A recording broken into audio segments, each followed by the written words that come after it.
Midday burns over Kawar Basin as the convoy creeps along a dry wadi. Sun bouncing off glass, while SEAL Overwatch hunkers in red dust. Heat shimmers through Avery Knox's LPVO. The M4A1 URGI warm against her plate. An IED lifts the rear vehicle. Chief Danny Holt clamps an IFAK wrap on his leg. Petty Officer, First Class Luis Vega, works the PRC 163. Reporting troops in contact and requesting immediate exfil. Asking if the landing zone can stay cold. Fire scratches from the rise. Lieutenant Mason Rourke raises a hand to fall back to trucks. Avery reads the slope and says, "No. That ridge makes a kill box if they move blind." Bias nudges people toward a fake kind of safety, while the ground never lies. Rourke hesitates, then grants her a window. For a second, she almost rushes it. Then she settles. Breath even. Reticle easing as a distant rotor wavers. Morning haze peeled off the small runway as a rented Cessna 172 lifted into the pale light. Avery Knox watched the horizon line and learned to hold a steady picture. Not to chase hours, but to teach her mind to stop flinching. Colton Hale, a retired United States Air Force major who once flew the A-10, spoke about wind and ground and timing. He never handed her procedures. He handed her perspective. On sand and surf. Bud S. scraped her down to raw edges. SQT put the pieces back where they belonged. The trident came later. No ceremony. Slipped into a drawer so it would not own her. One night, she almost quit. Her hands were shaking so hard, she missed tying a simple knot. She sat, breathed twice, and tried again. The platoon felt like a room full of radios. She kept notes. Did the work. Let small slights pass. Talent can be a gift, but calm is practiced until it lives in your bloodstream. Those quiet years built the steady voice she would need when the heat over Kawar Basin made distance flicker. Late light throws a harsh glare across the dry wadi at Kawar Basin. Chief Petty Officer Danny Holt breathes through his teeth while an IFAK wrap bites into his thigh. Petty Officer First Class Luis Vega kneels by the PRC 163. Logging tick traffic. Counting smoke for a possible LZ cold in 5 mics. Dust skitters over a creased map. Lieutenant Mason Rourke holds the element with a palm-up signal. Lieutenant Junior Grade Avery Knox asks to take the east rise. Gain overwatch. And open a western escape lane for Exfil. Friction snaps tight. Rourke reminds her the formation stands. Holt nods toward the ridge. Says the window she sees is real without turning it into a speech. Scattered fire pocks the slope, and the heat makes the distance waver. Decision lands. Rourke authorizes a tight 60 seconds while the team holds and covers. When authority and competence catch the same second, survival gets its chance. For a heartbeat, Avery almost bolts. Glove slipping on grit. Then she checks her breath and moves. Permission on a leash that might redraw the fight.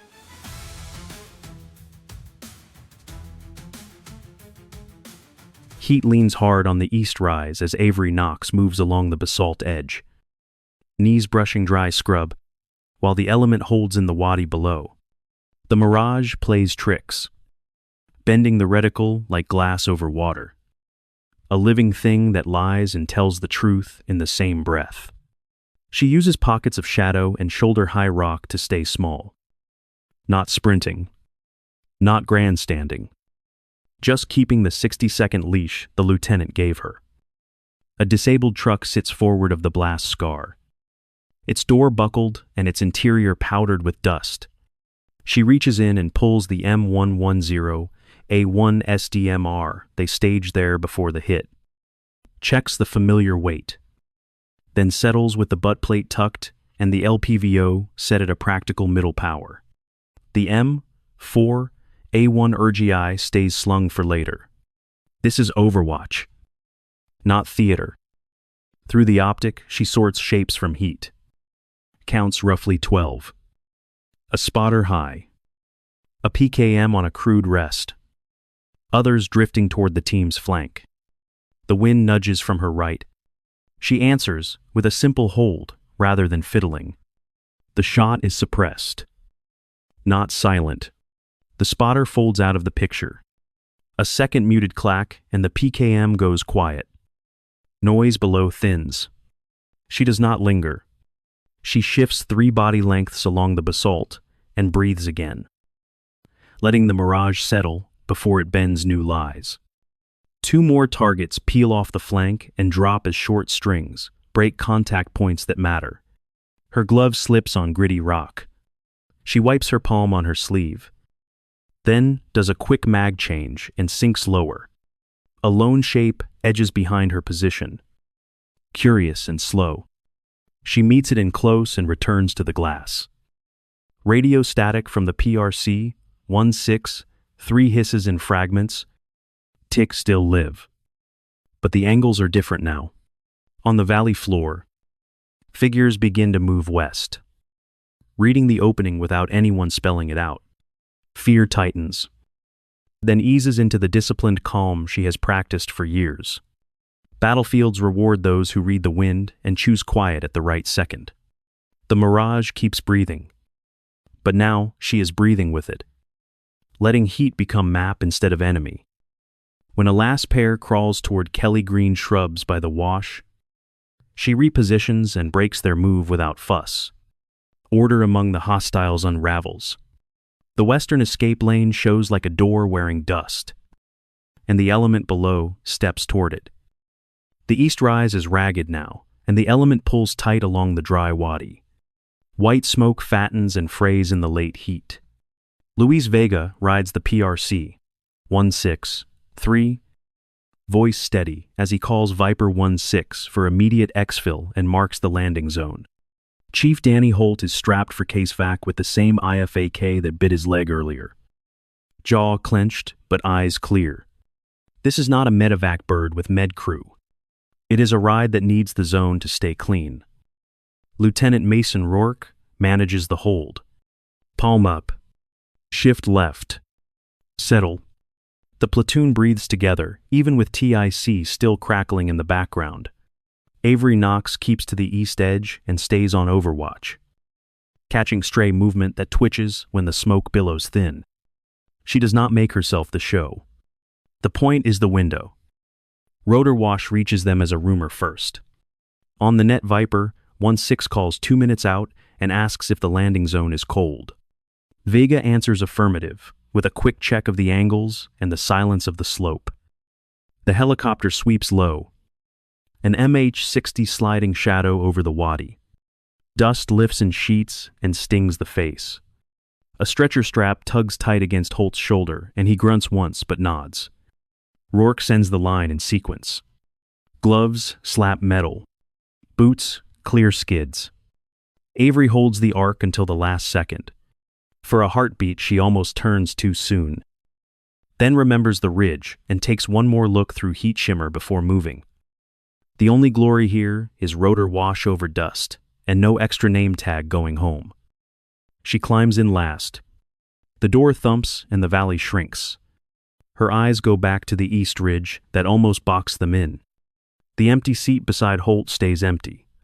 That is the win. The forward sight room hums like a tired machine. Thin plywood walls shake each time the fan coughs. Lieutenant Mason Rourke runs the after-action review with a pencil and a clock, moving the discussion from contact to smoke timing to where the line almost broke. Chief Petty Officer Danny Holt sits with his leg wrapped from the IFAK work and shifts once, then stops when the chair squeaks. Petty Officer First Class Luis Vega stacks radio notes and counts of white smoke on the table edge, smudges on his fingertips. The mood stays low. No applause. Just short nods and corrections, written small.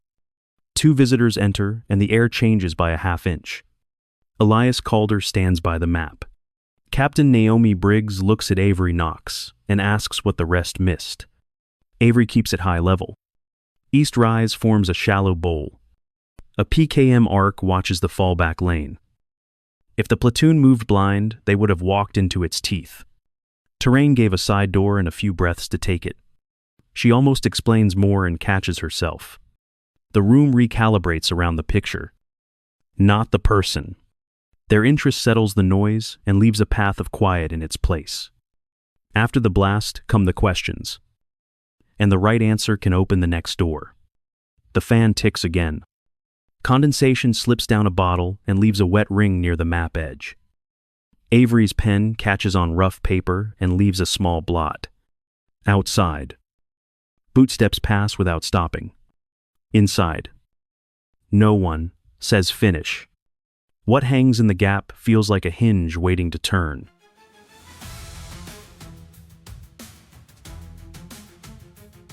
The side room feels like a pocket cut out of the forward sight. Lamp glow pools on a folder whose cover is blacked out and stamped for compartmented access. Avery Knox sits across from Elias Calder, a civilian liaison who seems to weigh each breath, and Captain Naomi Briggs from Naval Special Warfare Staff. The door stays shut.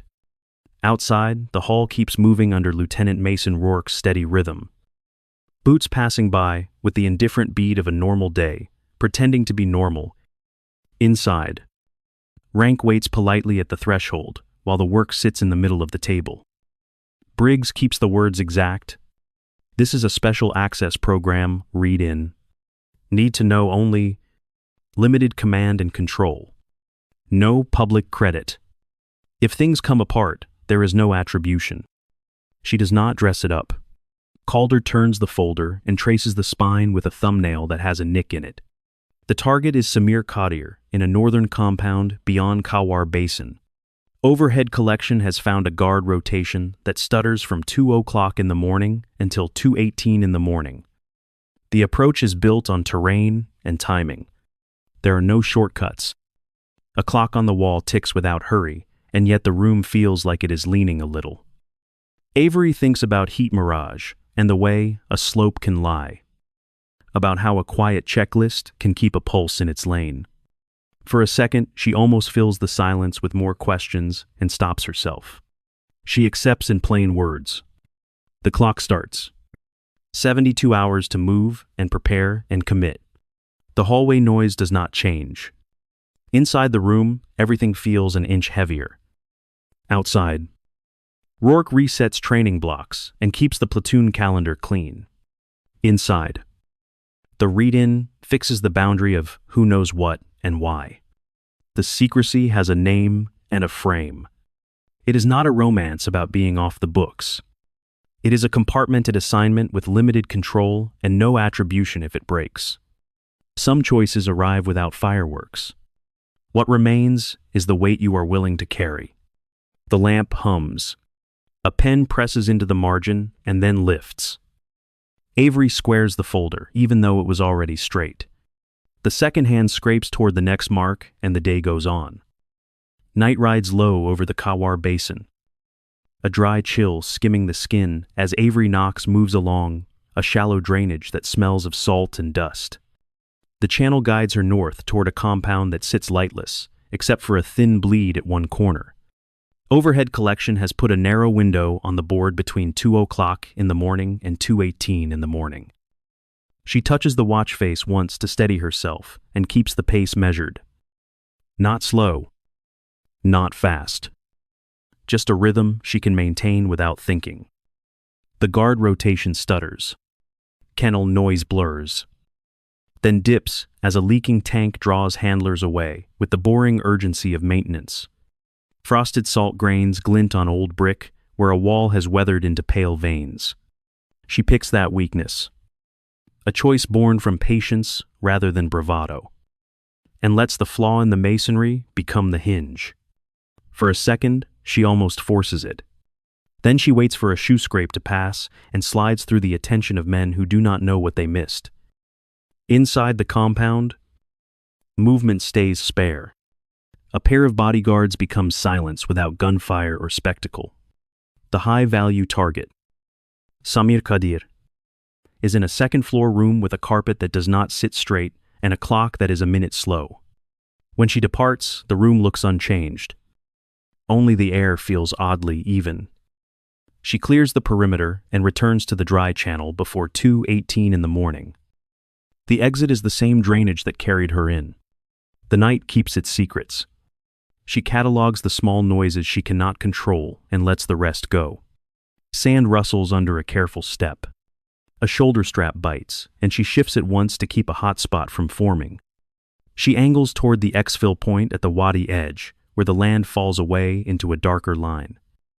When everything goes quiet, you learn the loudest noise is the one inside your head. She holds her breathing steady and counts the old habit back into place. A shadow slides across a roofline behind her and fades like a thought she refused to follow. Gray dawn spreads a thin light across the forward sight, and the air carries dust and the quiet of people who made it back. Avery Knox rides the last leg from the Exfil point and steps into the yard, where canvas edges snap once and then settle. Inside the small room that already knows their sweat. Elias Calder offers a brief good work that lands like a tap on the shoulder. Captain Naomi Briggs writes a few lines with a blunt pencil and tears a strip from a page. The metal tray waits. Ash curls as the scrap burns to a soft spiral, and the smell is paper and something faintly chemical. The fan stutters, then finds its rhythm again. Avery feels grit under one knee when she shifts her weight and lets it be. Outside, Lieutenant Mason Rourke crosses the yard with even steps and a crisp salute that needs no story. The gesture acknowledges both of them, yet it sits lightly, as if everyone is testing how much weight it can carry before it creaks. The platoon's edges seem straighter. No one says why. A notebook with a damp edge rests beside a coffee that has gone cool. She turns the book a quarter inch so the wind cannot flip a page and thinks of wind charts without writing any down. Chief Petty Officer Danny Holt angles in on crutches. The rubber tips tapping once. Then again. He makes a joke about owing a beer, and she answers by reminding him of the tourniquet check scheduled for later. He grins, and then actually writes it on the whiteboard corner, which is the apology they both understand. Petty Officer First Class Luis Vega drifts close, eyes on the ground for a second, and admits the call on the East Rise was right. The words reach the table and settle the air. A younger officer, Ensign Rhea Park, waits until the yard thins and asks how to handle being sidelined. Avery keeps it simple. Stand in the right place at the right time. Let outcomes be the statement. She does not mention night work or the way the salt wall broke like a secret hinge. She points at the training board once and changes the subject to range time, then catches herself and adds that breath work comes first. Sunlight cuts across the tent lines and lays a bright stripe on the ground. A pair of crutches leans against a rack. Somewhere two junior sailors argue quietly about optics. LPVO versus red dot. The kind of harmless debate that means normal has returned. Avery thinks of a rented Cessna 172 and the way a slow inhale takes a messy morning and sorts it into manageable lines. When the result is undeniable, the summary becomes a mirror and everyone sees their part. The win is not loud. It lives in an empty seat on the transport and a logbook that does not gain a name. No friendly casualties and a minimal signature. Rumors drift across the forward sight like loose paper. Someone heard a lieutenant junior grade flipped a kill box at Kawar Basin. Avery Knox lets it pass. She checks the range schedule, nods to Lieutenant Mason Rourke as he resets the calendar and training blocks, then walks to a bench that still holds last night's dust. Elias Calder is gone. Captain Naomi Briggs moves down another hallway with a folder tucked flat. The yard has that mid-morning lull where tools sound louder than talk. Avery opens a small notebook. Adjusts dope. Tidies a range card. Then notes wind and light.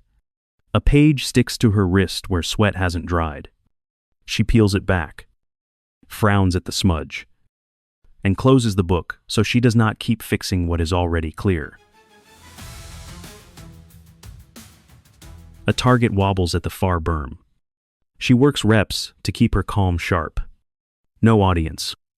No stories to feed. Rourke calls times for the lane next door, and the team rolls into maintenance checks. The sound of a brush on steel and a bolt easing forward. Glory passes through.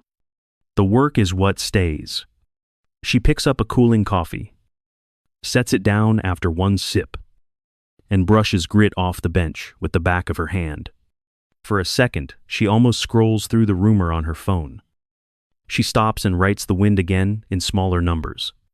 The yard quiets as the sun slides. A dog ear on the notebook catches and she presses it flat. The segment ends with a clean card and steady breath.